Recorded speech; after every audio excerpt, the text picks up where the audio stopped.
Hello friends, আমি আলিপ। আপনারা এখনই দেখবেন আমার স্ক্রিনে একটা স্ন্যাক চলে আসছে, 3D স্ন্যাক, অনেক ভয়াবহ দেখতে।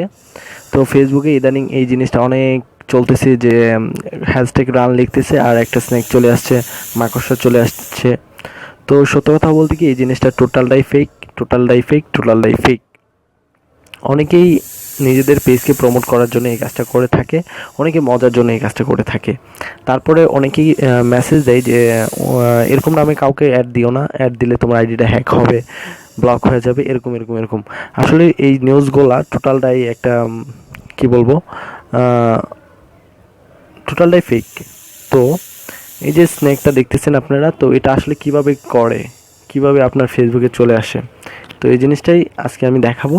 তো চলেন কাজে চলে যাই। তো ফ্রেন্ডস, আমরা এই কাজটা করার জন্য যা করব তা হচ্ছে, আমাদের প্রথমে একটা অ্যাপস দরকার। তো অ্যাপসটা আমরা কোথায় পাবো? অ্যাপসটা আমরা প্লে স্টোরে পেয়ে যাব। তো প্লে স্টোরে যেয়ে আমরা অ্যাপসটা ডাউনলোড করে নিব। প্লে স্টোরে আসলাম, আসার পরে ডাউনলোড দিলাম স্ন্যাক অন স্ক্রিন। আমার যে লেখা ছিল স্ন্যাক অন স্ক্রিন, এই যে দেখতে এরকম। তো এরকম আমার এনে ডাউনলোড করা আছে, তাও আমি একবার দেখাই দিতেছি। এই যে এরকম জিনিসটা আসলে, এই যে এরকম। তো এই যে এখানে দেখা যাচ্ছে যে মাকড়সা আরও অনেক অনেক অনেক অনেক তেলাপোকা, অনেক ধরনের অ্যাপস আছে, যে আর যেটা ইচ্ছা নামায় ওরকম করাই যায়। তো অ্যাপসটা ডাউনলোড হয়ে গেল, ডাউনলোড ধরলাম, ধরে নিলাম অ্যাপসটা ডাউনলোড হলো।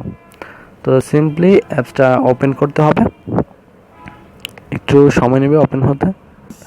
তো শো স্ন্যাকে ক্লিক করার সাথে সাথে আপনার ভয়ঙ্কর সেই সাপটা চলে আসবে। চলে আসার পরে আপনি এখন আপনার ওয়ালে যান, ফেসবুকে যান, যে জায়গায় যান সাপটা পাবেন। তো এটা করে কি আসলে, যে আমরা যে ভিডিওগুলো দেখতে পাই যে ফেসবুকে ভিডিও দিতেছে, যে হ্যাশট্যাগ লিখতেছে, আসলে টোটালটাই ফেক। এই যে এখন আসতেছে, এখন স্ক্রিনশট নিতেছে। এই সাপটা সহ যদি আমি স্ক্রিনশট নিই, সাপটা সহ যদি আমি এখন স্ক্রিনশট নিই, তাহলে আমারটা হয়ে যাবে ওরকম ভিডিও। তো এইভাবে আসলে এই ভিডিও, তারপরে ওই যে পিকচারগুলো বানানো টোটালটাই ফেক। তো এইগুলা থেকে দূরে থাকুন। ফ্রেন্ডস, আপনার যদি ভিডিও সম্পর্কে কোনো মতামত থাকে তাহলে কমেন্টস অপশানে লিখতে পারেন। আর আমার ভিডিওটা যদি আপনাদের একটু হলেও ভালো লাগে তাহলে লাইক, সাবস্ক্রাইব এবং শেয়ার করতে বলবেন না। আজ এই পর্যন্তই। আল্লাহ হাফিজ।